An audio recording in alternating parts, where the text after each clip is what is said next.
Hello মুসাফির BD. আমরা আজকে আছি কাঠমান্ডুতে, নেপালের কাঠমান্ডুর থামেলে। থামেল মূলত একটা জমজমাট এরিয়া।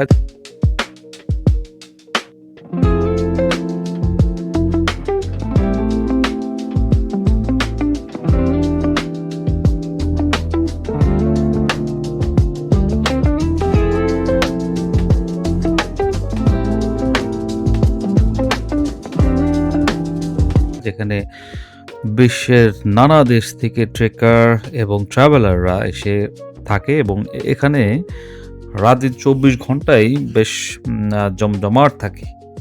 তো আপনি যদি ট্রেকিং করে আসেন অথবা পোখরা ঘুরে আসেন অথবা নাগরকোট ঘুরে আসেন, অর্থাৎ নেপালে এসে ৩-৪ দিন বাইরে ভ্রমণ করে যদি আবার কাঠমান্ডুতে আসেন বা থামেলে আসেন, তাহলে আপনার রুচির একটা ভালো সমস্যা হয়ে দাঁড়াবে। তো কোথায় গেলে ভালো খাবার পাবেন, সেটা আগে ১ম এ জেনে নিই চলুন। তো আমাদের সামনে যেটা দেখতে পাচ্ছেন সেটা হচ্ছে আল বারাকাত। আল বারাকাত একটা মুসলিম হোটেল। এখানে আপনি নেহারি, বাফ কারি, লাচ্চা পরাটা, বাটার নান থেকে শুরু করে রাইস এবং বিরিয়ানি পেয়ে থাকবেন। বাট আমার সাজেশন হচ্ছে নিহারি। সাউথ ইস্ট এশিয়া যতগুলো জায়গায় আমি নিহারি খেয়েছি এবং বাফ কারি খেয়েছি, ওয়ান অফ দ্য বেস্ট হচ্ছে আল বারাকাত। এই হচ্ছে তাদের প্রাইস লিস্ট।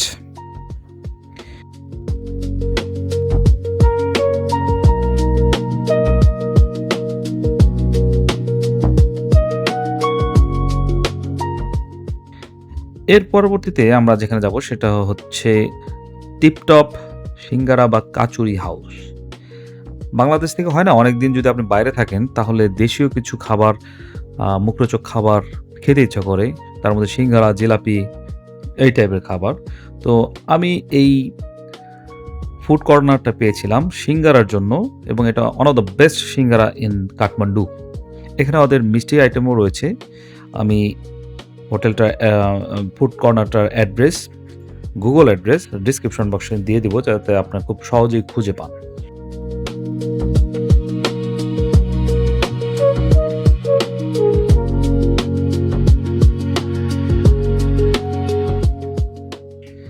এরপরেই একদম পিওর বাংলা খাবার যদি নেপালে বসে খেতে চান, যেমন করলা ভাজি, আলু ভর্তা, ডাল, তারপর মুরগি, আলু দিয়ে মুরগি, বাফ কারি, এগুলো কিন্তু আপনি পেয়ে যাবেন কক্সবাজার হোটেলে।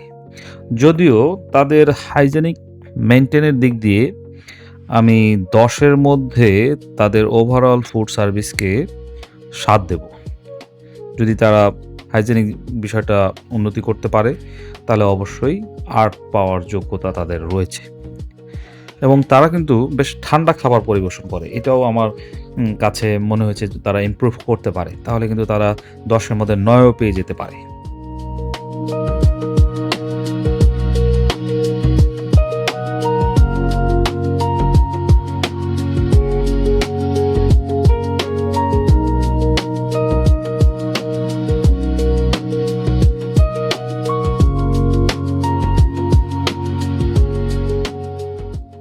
তো যাই হোক, এর অপোজিটে রয়েছে আল মদিনা। আল মদিনা হোটেল একসময় বেশ ভালো ছিল এবং এখানে আমি বেশ কয়েকবার খেয়েছি। বাট এবার আমার মনে হয়েছে তারা পরিমাণেও ঠকাচ্ছে এবং তাদের টেস্ট একদমই বিলো হয়ে গিয়েছে। আপনার কাছে যেহেতু ভালো, ভালো অপশন রয়েছে তাহলে আল মদিনায় কেন যাবেন আমি নিজেও জানি না। তো আল মদিনা আমি এরপর থেকে হয়তোবা স্কিপ করব।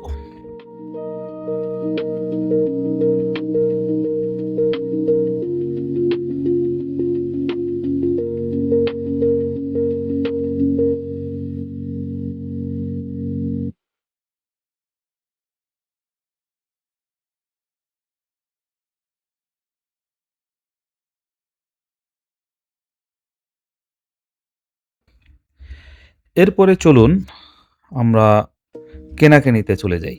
কাঠমান্ডুতে আসলে সুভিনিয়ার আইটেম কেনার জন্য প্রচুর দোকান রয়েছে। টি-শার্ট, তারপর ট্রেকিং আইটেম কেনার জন্য প্রচুর দোকান রয়েছে। তো বাংলাদেশ থেকে আপনার প্রিয়জনরা যা এক্সপেক্ট করে তা হচ্ছে মসলা আইটেম, তারপর কাঠমান্ডুর লোকাল সাবান আইটেম, জাফরান, শিলাজিৎ, পিঙ্ক সল্ট, মারহানি এগুলো কিন্তু এক্সপেক্ট করে। এগুলোর জন্য বেস্ট দোকান হচ্ছে এই দোকানটি। এই দোকানটির নামটা একটু কঠিন, কাজেই আমি আপনাদেরকে ডিসক্রিপশন বক্সে Google লিঙ্ক সহ দিয়ে দিব, আপনারা যাতে সহজে খুঁজে পান। এদের সবকিছু অথেন্টিক। আমি নিজেও বেশ কয়েকবার কিনে নিয়ে গিয়েছিলাম এবং ব্যবহার করে আমার কাছে মনে হয়েছে তারা মোটামুটি অথেন্টিক এবং তাদের প্রাইস মোটামুটি ফিক্সড, দামাদামির কোনো প্রয়োজন হয় না এবং তাদের কাছে কিন্তু শিলাজিৎ রয়েছে। শিলাজিৎ যারা দেখতে চান বা নিতে চান, ইভেন পাথুরে পিঙ্ক সল্ট এটাও কিন্তু নিতে পারেন। পিঙ্ক সল্ট যেটা হয় যখন এরা গুঁড়া করে তখন কিন্তু মিক্স আপ করে ফেলে। তো আপনি যদি টা নিয়ে যান এবং কোনোভাবে যদি ম্যাশ করতে পারেন সেটা হবে বেস্ট। তো এই দোকান থেকে আপনারা এই জিনিসগুলো নিতে পারেন।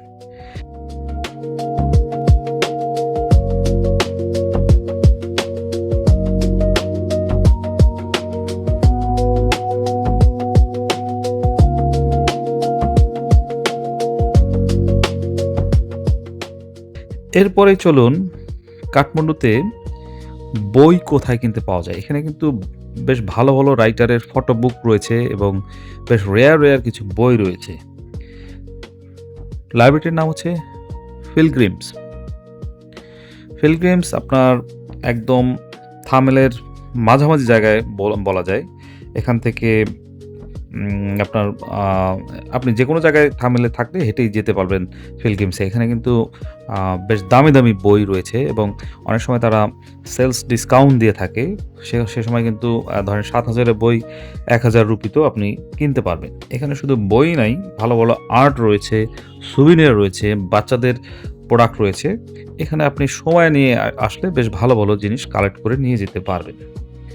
এরপরে চলুন বিদেশিরা যে প্যান্ট শার্টগুলো পরতে দেখি, ঢিলাঢালা প্যান্ট শার্ট এবং টি-শার্ট, এগুলো কোথা থেকে কিনবেন?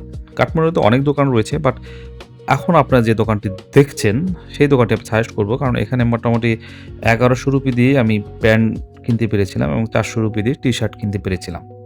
এছাড়া অনেক দোকান রয়েছে, বাট সেগুলো বেশ এক্সপেন্সিভ। এরপর আসুন ট্রেকিং জিনিসপত্র কোথায় থেকে কিনবেন। বাংলাদেশিরা মোটামুটি কালাপাথর দোকানটা সবার পরিচিত, বাট কালাপাথরে কিন্তু আপনি যদি দেখে প্রোডাক্ট না নেন তাহলে আপনি ঠকার সম্ভাবনা আছে এবং ট্রেকিংয়ে গিয়ে বিপদে পড়ার সম্ভাবনা আছে, যেটি আমার ক্ষেত্রে হয়েছিল। আমি তাদের কাছ থেকে একবার ব্যাগ নিয়েছিলাম।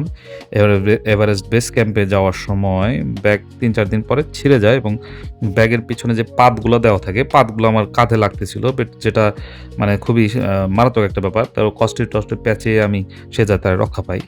এর পরবর্তীতে আমি তাদের কাছে একটা পোল নেই। পোলটা মোটামুটি আ সস্তাই বলা যায়। বাট সস্তার ৩ অবস্থা আমি রাস্তায় গিয়ে বুঝতে পারি লুজ হয়ে যাচ্ছিল। বারবার আমাকে এটা ফিক্স করতে হচ্ছিল।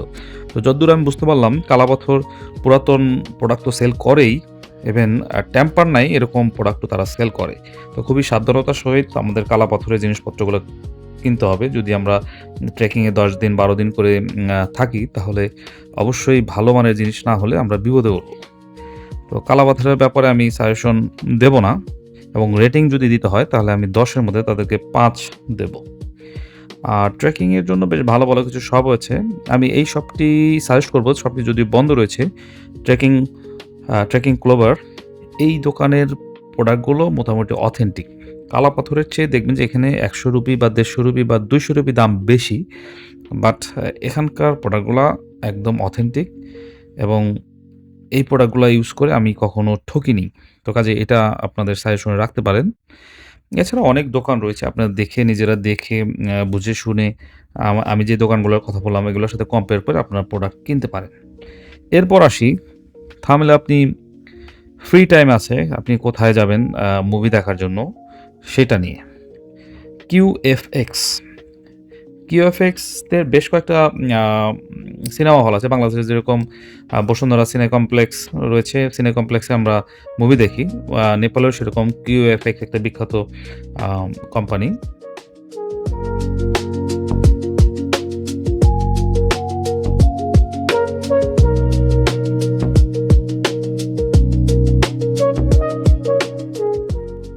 তাদের বেশ কয়েকটি সিনেমা হল রয়েছে। এখানে আপনি ৳৪০০ থেকে ৳৫০০ মধ্যেই সিনেমাগুলো দেখতে পারবেন। তাদের কাছে ইংলিশ, হিন্দি এবং নেপালি সিনেমা সবসময় শিডিউল করা থাকে এবং দেখতে পাওয়া যায়। আপনি অনলাইনে শিডিউল দেখে তারপরে গিয়ে টিকিট করে মুভি সেন্টারে ঢুকে পড়তে পারেন। পরিবেশ মোটামুটি ভালোই এবং এখানে কফির দাম, খাবারের দাম মোটামুটি রিজনেবল।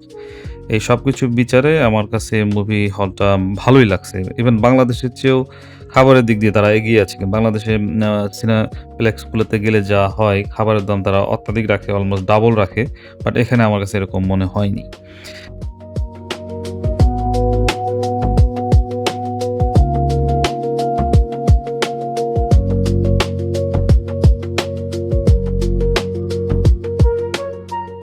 তো এক্সপেন্সের কথা আসার পরে মনে হচ্ছে থামেলে আপনি আরেকটা কাজ করতে পারেন, মানি এক্সচেঞ্জ।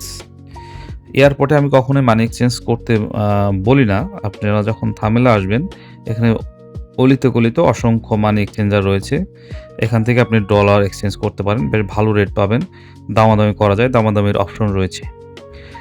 তো আজকে ভিডিও আর লম্বা না করি। এর পরবর্তীতে আমরা থামেলের যে ঘোরাঘুরির স্থানগুলো রয়েছে এবং বুটিক হোটেলগুলো রয়েছে এবং ঐতিহাসিক যে প্লেসগুলো রয়েছে সেগুলো নিয়ে একটি ভিডিও বানাবো। যদি আপনার এই ভিডিও ভালো লাগে অবশ্যই কমেন্ট করবেন, উৎসাহ দিবেন। সবাইকে ধন্যবাদ জানিয়ে শেষ করছি। ভালো থাকবেন সবাই।